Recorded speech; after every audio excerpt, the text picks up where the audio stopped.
outings. These are historically bad. Yeah. No, it's the worst ever. Outings. So that's a major concern. And then you look at his other offseason acquisition, Max Kepler, who I liked and I thought was going to have a good season. He had the abdominal surgery last year. He's been terrible over the last month. I mean, he's under the Mendoza line, I think. The Marsh line. Yeah, the Marsh line. We'll change it to that.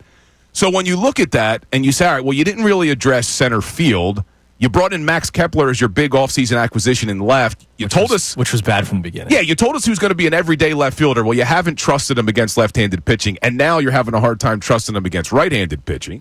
You thought, all right, well, at least they got Jesus Luzardo in the fold. Well, who knows what we have in him now? I'm concerned. I mean, this is something to be really concerned about. They can't fix all of these things at the trade deadline. You can't get a bullpen arm, a center fielder, a left fielder. I mean, there's a lot of issues that need to be fixed. All right, so I'll ask you, because we did an on-the-record segment about 30 minutes ago, because people get upset when we don't kill the team, and then people get upset when we are overly happy about a win.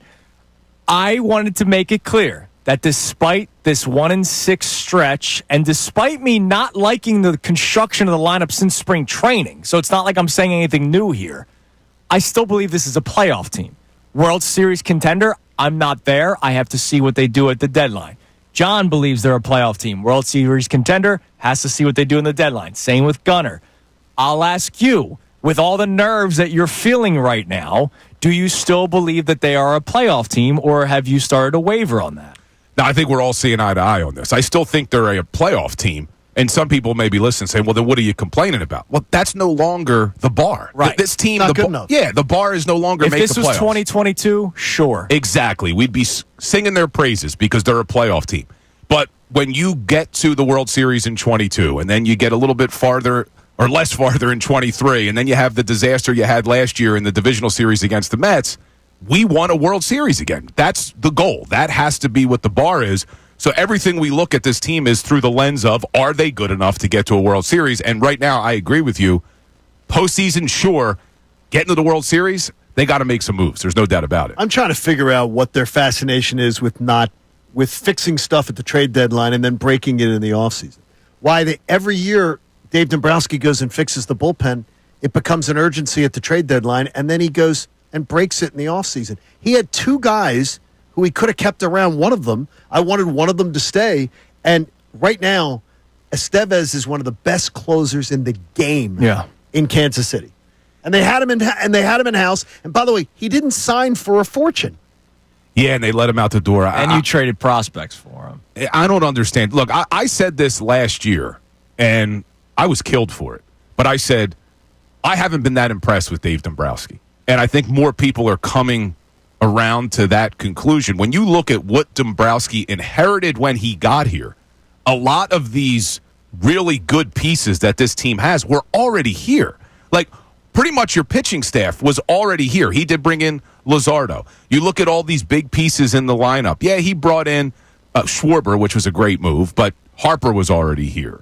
Ramuto was already here. You know, Bohm, Stott, all these guys that are part of this lineup were already here. The moves he made, did it really move the needle? I mean, so I look at Dumbrosski, and he came here with a Hall of Fame resume.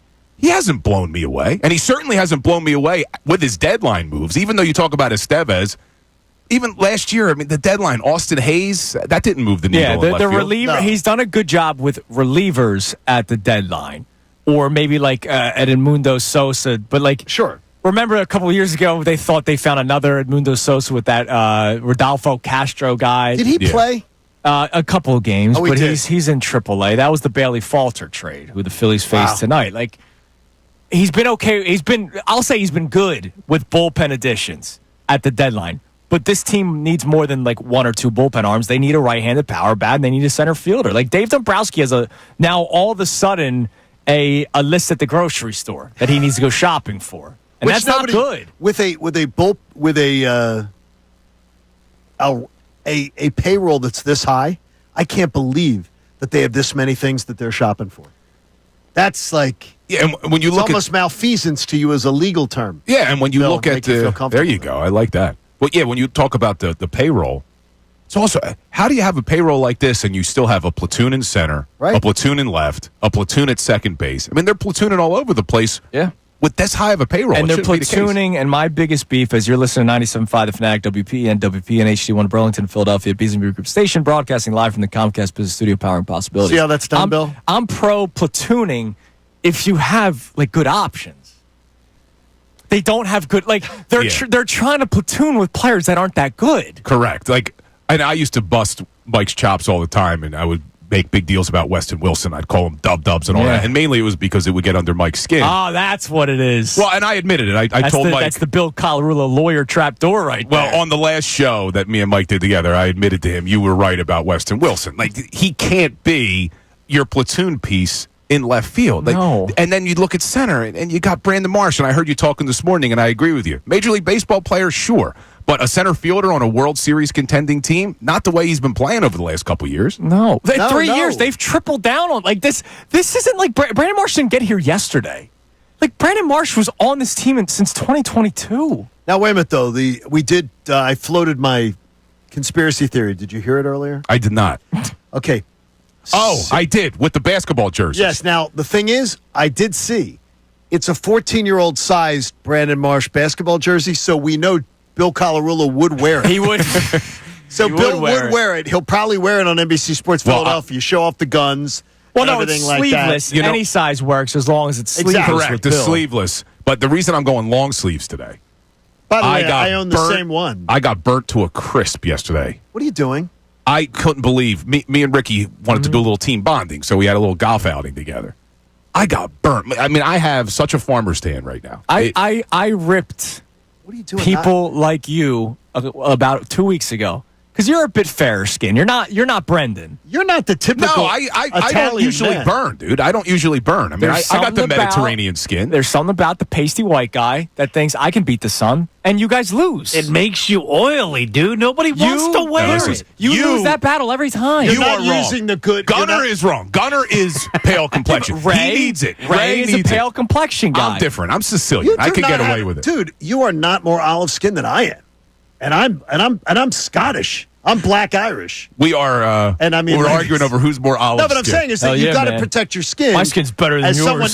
someone telling you protect your skin against skin cancer. No, you do. You I definitely want you to do. be You guys careful. look like you all get facials over there. I think it is. You got Yeah, I heard that this morning. What was that? That's what I woke up to. I put it on, and I hear John talking about I it. want you to I need get a a fa- facial. I want you to look good. By the Look way, real quick, because I've been trying, and I hope the people on YouTube notice. I've been trying to check the chat board a little bit more. Take care of my Okay. YouTube peeps, man. I saw the other day after the announcement, they're devastated. good. Yeah, what are you going to do? You're not going to be What able are to you have going to them do? anymore. Because Well, the now you problem got is- NBC Sports Philadelphia, Yeah, which we're is not on awesome. YouTube. We're but not on. I want you to look at whatever camera, like John does when he takes his glasses stare at off. him. I need you to address the YouTube chat You want because the glasses to because take off? I know that they are devastated that you won't be able to check it out as much anymore.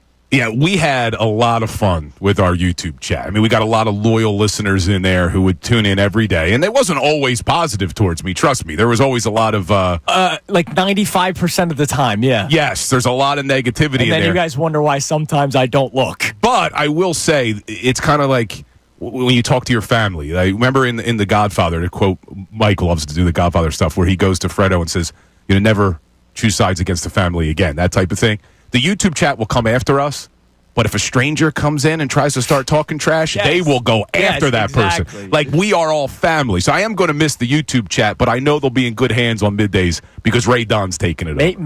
Maybe he'll watch our show And he'll chime in watch on the Mike, YouTube chat? and then you can create an account and chime in. Hopefully you Brendan sleep does in, it. Brendan too. does it throughout the show. Oh, I respond all show too. Yeah. So I'll be in there. I'll be in with the YouTube chat, but I'm sure they're all in. You know, like MBD is always he there. just commented. There he goes. MBD. Like, I don't have the chat in front of me. We got Andrew's always in the chat. Yep. JM. Yeah. INS. These are your guys. Let me see. man. I'm trying to remember all the usernames that come at me every day. But we had a lot of fun. I will miss my chatters. But I'm hoping they tune in now from 2 to 6, at I think least they will. on the radio. They could stream it. You realize you're going to be in every bar in Philly. Yeah. Tell us a But little a bit lot about of Ask you a question, though. Tell us about the How show. do I compete with this? I mean, Oh, look at yeah, this guy. Look at that. That's a handsome You know, And fella now right there. he's back in like baseball shape right now. I mean, I got a He hard does time look- on he does TV look with really this guy. good. The one thing you're gonna realize is hanging out with Ricky too is that you're gonna see grown men, even guys my age, fanboy out. Oh, with Ricky. yeah. It happened to us yesterday. We're on the Did golf they? course. The groundskeeper comes over. Are you Ricky Bottalico? Yeah. And then I remember blah blah, and he starts telling a story. They do. They fanboy over And Ricky. love Ricky. And Ricky loves it. Ricky's good with them. Well, and with when everybody. he does, post game appreciates live, it. he speaks the appreciates way a it. lot of fans speak, Yes. but with also the background of actually playing in the major leagues. Correct. All right, so coming up next, And he understands my point of view, which Andrew doesn't, but he backs me up on Yeah, these and you things, know which what? is Just good. because he played in the league, I could still say that man's crazy. He does. Coming up next, so I want to give you guys a little update on OTAs for another team. Could there be issues with the team that Bill Colarulo loves the most, with the Washington Commanders? Hey, everybody. Thanks so much for checking out the 97.5 The Fanatic YouTube channel. Thanks for watching our videos. We'd ask you to like and subscribe and check out everything we've got going on at the station. We love having you a part of the family.